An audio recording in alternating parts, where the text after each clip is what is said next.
hold a great deal of stress and anxiety around your commitments, and that's totally admirable. But what we're in right now is an apocalypse, a massive change.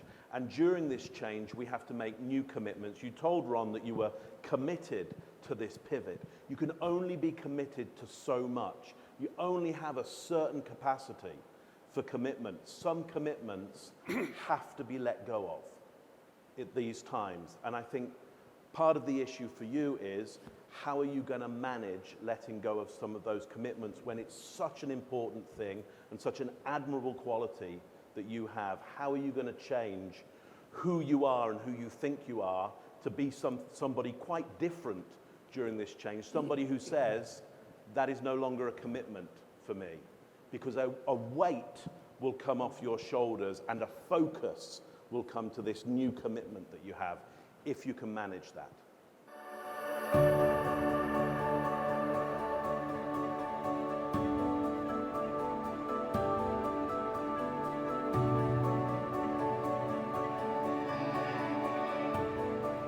Welcome everybody.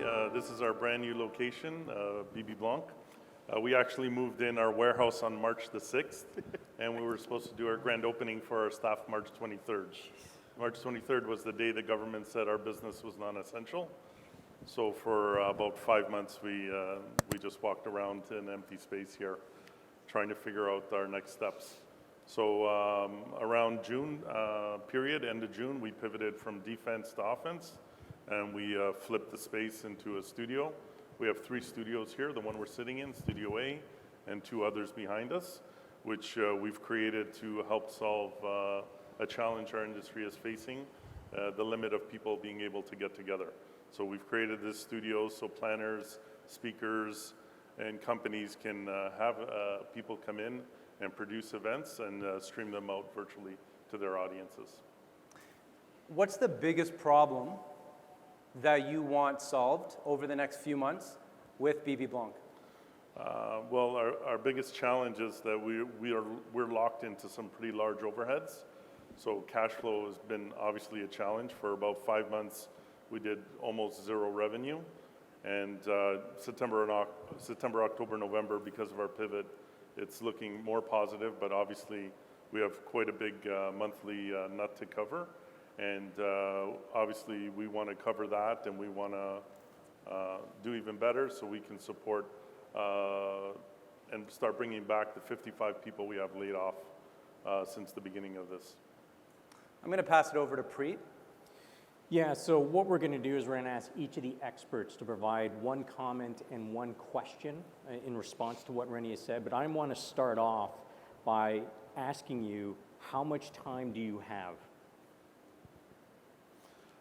So my runway right now, like, because we had a good fall, we're pretty good into the new year. Our Q1 pipeline is pretty strong. So I would say we have, you know, if things keep going the way they are, we can probably roll another 6-9 months. But, you know, that's where we are right now. Now, the other critical thing is the bank financing, which we have in place. So there's a lot of ratios we have to meet, which obviously with our lowered sales will be a big challenge. Now, the bank says they're going to help us, but you never know if they're going to pull the plug. Yeah, one of the challenges that I see is that you launched and built this facility right when the pandemic started. So your capital outlay must have been huge. Yeah. And so, you know, 6 to 9 months is good. I'm actually quite impressed that you have that amount of runway. But now we want to hear from our experts as to what you want to know. How do we dig deeper into this problem before we come up with some solutions? Mark, you want to kick it off? Yeah, so you talked there about you're locked into some pretty big overheads, and I understand what that is, but I want to know what that really means to you. What does it mean for you to be locked into those overheads? I mean, obviously we took on commitments based on our scaling plan for the business. Our move to this 45,000 square foot facility from our 15,000 square foot facility was part of a plan between now and 2028 to grow the company to 30 million. So obviously the moves that we made matched kind of our plans. So we're kind of locked into some agreements, leases, equipment leases, capital expenses. I understand. So you planned, you made contracts, and you agreed with people. Correct. And why can't you change the plan, break the contracts, and disagree? What would happen if you did that? Yeah, it's a little, gets a little complicated, I guess, so. I understand, but what's your best guess as what would happen for you if you did that? Well, then I'm have a lot of commitments that I have to still maintain. Some of them I can negotiate, but like a lot of them I can't just walk away from. So Sure, there'll so you be, just signaled to me there the stress that you have. yeah, there'll over be your implications commitments. Yeah. far yeah. beyond like, you know, I have family, I have staff, I have my word. I'm 52, I've been doing this for almost 37 years, so I'm not One last question. What would happen? How would you feel if you broke those commitments?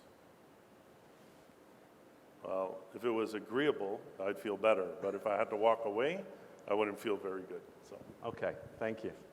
All right, let's go to our virtual experts. Denise, what comment and question do you have for Rennie? You know, I was actually hoping to hear some more of the experts to be able to piggyback on theirs, but you know, I guess kind of along with what Mark was saying, I feel like, do you see an alternative other than like either you honor the contracts or you walk away? Right? Well, Like, the alternative is what we're doing. Our business is not virtual studios and virtual events. We're in the live events business. Normally we would do 60, 65 events a week, trucks, people moving all over the city and country. So we've made a significant pivot in our business model to match the landscape in the current environment. how can you see expanding upon this pivot? Because I actually feel like your pivot is quite brilliant. Yeah, so I mean, we do feel pretty positive with what we're doing. The feedback from the community has been fantastic. We were one of the first out of the gate with the studio, and I think that actually encouraged a lot of people in our industry to say, hey, we can actually do a pretty cool event still, you know, even though it's virtually. So I think the key thing right now is getting our product in front of the right buyers, because, you know, this is an expensive solution. It's a lot different than a Zoom or a Teams meeting, right? There's a lot of people involved, a lot of technology, a lot of time. So there's a certain market segment that can afford to write a check to take this on, so. I can see the wheels. Oh, sorry, Denise, sorry to cut you off. Go ahead. I was going to. I had an idea. I'm going to save it until later, until we get to the problem solving. All right, we'll come back to you, but I see the wheel spinning in Ian's head. And so I want to know what is the question that you have for Rennie, Ian, based on what you've heard so far? You see the smoke coming in? I was hoping you couldn't pick that up. So Rennie, first, I applaud you for the quick pivot. While other people were in the fetal position, you took the steps to actually move. My question for you is this: How have you pivoted in terms of the problem that you're solving for your typical client? So that's the first question: is how have you pivoted from how would your clients have described what you solved for them before versus what you solve for them today? So I think just the medium has changed because, like, our customers, they're in the business of communicating messages with people. So generally, our business was equipped to do that live. Now that ability has been taken away from us for obvious reasons. So we've tried to create an environment where our customers can still communicate and put on a good experience, because part of a live is like see, hear, feel, touch. So, you know, there's a lot of senses involved, so we're trying to give them something comparable to what they would have done, you know, pre-March 12th. Okay, got it. And then my follow-up question for that is, what happens for those companies, for those clients, if they don't deliver this type of experience in this new medium? If they just do your plain vanilla stuff, what's the impact or consequence to their business of doing that? They would probably lose engagement. So if people are not engaged, they leave the meetings, and you're not able to get the message across. So. And that obviously leads to them losing market share, employees, customers, so it impacts retention and everything else. Absolutely. So it's kind of a big issue. And then my final question, since Preet said I could ask one. my final question is this, is how predictable or not is your revenue? In fact, let's say on a scale from 1 to 10, 10 being 100% totally predictable, 1 being I have no idea where it's coming from, how would you rate the predictability of your revenue today? I would say 4 to 6. Okay, and why 4 to 6? There's a lot of governmental restrictions. So, you know, just when we thought they were opening the door a little bit, they seem to be closing the door. So what that does, it gives people a lot of uncertainty. So people that were possibly planning a virtual event, they may wait to do a live event, or if they were planning a live event, they may wait to do a virtual. So no one's sure to pull the trigger. Got it. Perfect. Unless they have to. So. Thank you. That was my one question. You're very good at complimenting. All right, Scott, I'd like to hear your thoughts. Sure. Well, first off, I want to compliment you. You do two things, it appears you do two things that a lot of business owners don't. You said you've had a plan to 2028. That's amazing that you're doing that sort of long-term planning. But you've also pivoted. And a lot of people who do plan aren't able to pivot. So have you committed to the pivot? Yes. Okay. So as you're looking at your Q1 that you said is looking a little stronger, what types of revenues are you seeing and what problems are you solving for your clients? And is that giving you a signpost as to which way the pivot should go? Yeah, so right now we're quoting some pretty significant events in our studio. So we're in October, so we're 60, 90 days out, let's say. So that's pretty positive. So I think companies that were on the sidelines have made some decisions that, hey, look, we're probably not going to do live for a while, so they're committing. So that's very encouraging because for the first few months, we couldn't get anyone to make a decision. They just didn't know what was going to happen.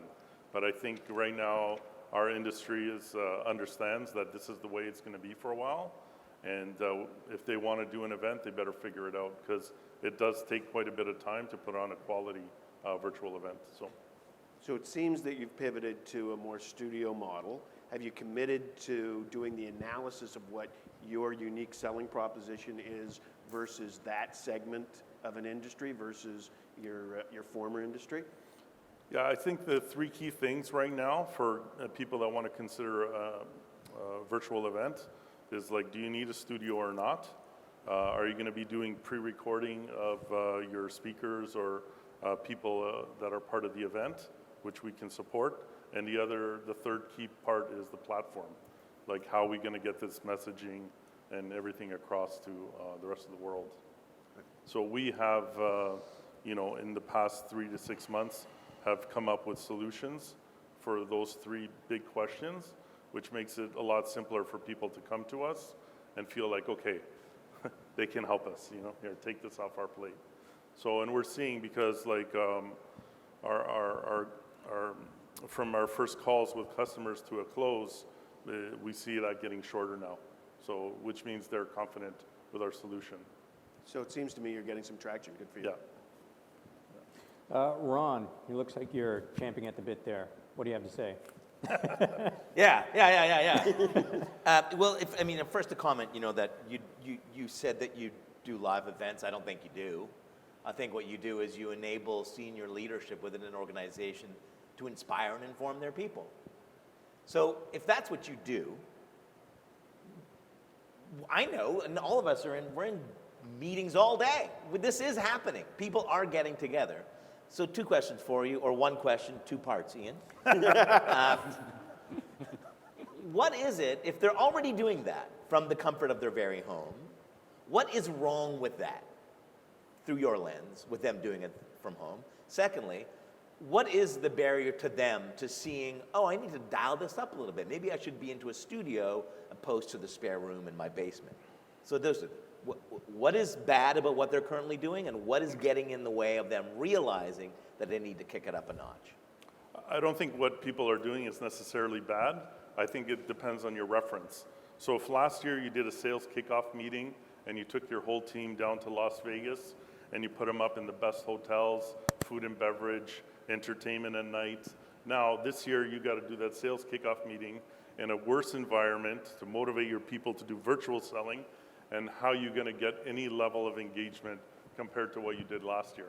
I think that's the challenge people are facing. And that's some of the things our studio, we're hoping to answer for them. But what an opportunity, right? Yeah. I mean, at a time, we did some research and asked people, what's the number one leadership challenge you have during this pandemic? Number one, communication from above. Right. So at a time when communication from above has never been more important and has never been more compromised, you show up with a solution. What an amazing opportunity for you to do that. I think it's a great time for your business. Thank you. Like one of the bigger challenges is like our revenue was like going like this, then it went to zero, and now we have to repivot and we have to get our revenue back up. So this kind of lag, it's been obviously challenging. So, Yeah. I mean, obviously we're smart enough, we're very entrepreneurial, like over time we're gonna figure it out, but you know, it's like how fast? The faster the better. So there are limits because, you know, even people that have worked in this industry have done the same thing for so long. Like, you know, it's like a cruise liner, you can't make a hard left, you know what I mean? So it takes time for even people to convince themselves this is a good idea. Mm-hmm. Like sitting here today, it feels amazing, but we don't always have the opportunity to bring the leaders here to do that. So it takes a little bit more convincing. We'll brainstorm a little bit more in the next part, if that's okay. Can I jump on your... The cruise liner can make a hard left, but only once.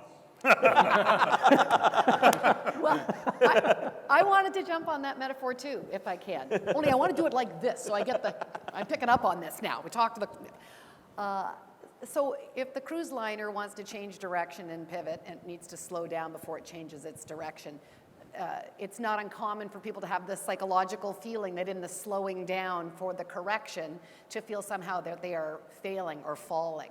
And so my question to know more about you, you mentioned that corporate culture was important to you, that you have a concern for the 55 employees and you've got people at home. Where is your sense of responsibility or feeling of commitment extend beyond that we need to know more as we're talking about ideas for you? Can you expand on the question? Sorry, I did the two questions. Did you see what I did there? I wrapped them together and confused. Now he doesn't know what to say. Yeah. Did it inspire you that no one knows how to count? One is, I'm curious if you've done any introspection about your own feelings about what failure means to you personally and how you deal with things when things are slowing down rather than going forward. Yeah, Kind of the shoulds of life. And I'd like to know if that extends to other people in your life, meaning you've got your family, but you also seem to have a great care for your people here. Yeah. So just to expand on that, my whole family works in the business. My wife and my 2 kids, along with the rest of the crew. But failure for me is really, like, I don't do well with failure. So it's not really an option. So, like, the idea of figuring it out is like the only thing we can do, right? Our number one goal right now is to get to the starting line. Like, to make it through this, when things reopen, we'll be ready, whatever that looks like. But, you know, the idea of going down or without a fight is not an option, so. But if without a fight, using a home situation, if you had to go from a 4-bedroom house to a 2-bedroom house, would that be untenable to you, even if it was the proper correction for what's going on in your life right now? Yeah, I don't really have a problem with that. When That part's okay. I restarted in 2008. Like, I've been in the industry about 37 years. I was in my previous business about 25, got to a fork in the road with my partner. And when I started over, it was just me. Driver, salesperson, technician, entertainer, whatever it took till we built the sales and built the team. So I don't have no ego. Whatever needs to be done, we'll make it happen. So, And the core of the people that I have right now on the team, they have the same mindset, because really that's what we need from everybody right now. The world we were in was a different world. So, But you want the culture of the company to move forward. That's key for you. I mean, the only people that can move forward are the people that can understand that. If they don't get it, like it's moving too quick. I wanted to ask you about this statement that you made about that failure is not an option. So we hear that it's a romanticized notion, but I'm struck with, you know, this huge, beautiful facility that you made a big investment into right as the pandemic hit. This was, I mean, the pandemic is the biggest whammy we've ever seen. Crazy. And that happened right as you made one of your probably biggest investments you've ever made as a business. So I want to ask you about not framing it as failure personally, but businesses sometimes have to restructure. It can include bankruptcy, and they can emerge from that. Have you explored failure of the business, not failure of you, but failure of the business as a possible strategy? For a brief option, a brief moment. I mean, you have to be realistic. Like, if our industry doesn't come back, like I have behind these curtains, I have millions and millions of dollars tied in inventory that was geared towards live events. So, you know, for a moment, that is like, you think about that. But then I also thought, like, through my career, every time a door closed, like, others opened. So as an entrepreneur and as a business owner, we're looking for the opportunity created during this COVID period. You know, you have to be still and quiet to see it, but if you can quiet your mind enough, there is like a lot of opportunities to flourish. So we just have to be patient enough and quick enough to make the moves, right? So I believe your business is going to come back. I believe the experiential business is going to come back, and it's going to be stronger. It'll be different, but it'll be stronger. Experiences are the currency of today's world. It's not about how much money you have. It's about how you're using that to get experiences, and people are dying for experiences. And when we come out of this on the other side, it's going to be even stronger. But let me ask you something about yourself, because I'm hearing something really interesting. You're a guy that when you shake hands, that's a deal for you, right? Correct. And you feel you have to live up to every commitment you've ever made. Am I right? Of course. So I'm going to tell you something about me. I feel the same way. And I've been asked many times in my career to renegotiate a deal on behalf of the company that I work with because it's not working out so well for the company. And I have always refused to do that, because I say, if we've made a commitment, we're going to live to it. But here's the secret of the times we're in. This is a time when you can renegotiate, and the other side will be open to it. And that's an opportunity that's not going to last forever. So look at your commitments and look at which ones you can renegotiate with in the short term to give you even more runway to get to the other side, because I really believe this business will be successful on the other side. Thank you. I'm going to concur on that and reiterate exactly that. What I've noticed about you is you hold a great deal of stress and anxiety around your commitments, and that's totally admirable. But what we're in right now is an apocalypse, a massive change. And during this change, we have to make new commitments. You told Ron that you were committed to this pivot. You can only be committed to so much. You only have a certain capacity for commitments. Some commitments have to be let go of at these times. And I think part of the issue for you is, how are you going to manage letting go of some of those commitments when it's such an important thing and such an admirable quality that you have? How are you going to change who you are and who you think you are to be somebody quite different during this change? Somebody who says, that is no longer a commitment for me. Because a weight will come off your shoulders and a focus will come to this new commitment that you have, if you can manage that. I wonder if we gave our guests a heads up that, hey, just so you know, if you try and hide your stress we've got the world's best body language expert. He's going to be there. Every touch of your eyebrow, Bowden's going to be going like, you're stressed beyond belief. This guy's the best in the world. And nobody can hide it. Even from this distance. You don't always make your, you don't always make your best decisions when you're really stressed. And I'll give you a great bit of advice I was given once. I was going through an incredibly stressful time at work. And a friend of mine who was the CEO of a large grocery chain, he just called me out for lunch. And he said, Scott, at a certain level in our business, we don't feel we can reach out for help and ask for advice. We're internalizing it all and feeling like we have to solve all our own problems. He said, my phone is always on anytime you need some advice. Find that person in your world that you can reach out to just talk about it, because you're internalizing, I think, based on the body language, it sounds like maybe you're internalizing and feeling the weight of the world on your shoulders. There's people out there that will help you with that advice, and sometimes just talking about it, you'll come up with the idea yourself. I think I heard Ian wanted to chime in there. So, Rennie, one other thing to think about with these commitments, because I think many of us have that sense of obligation and commitment, and one of the ways that might help you reconcile some of this is it possible that by renegotiating some of the terms or restructuring some of this, that you are more likely to be able to honor those commitments than if you don't renegotiate?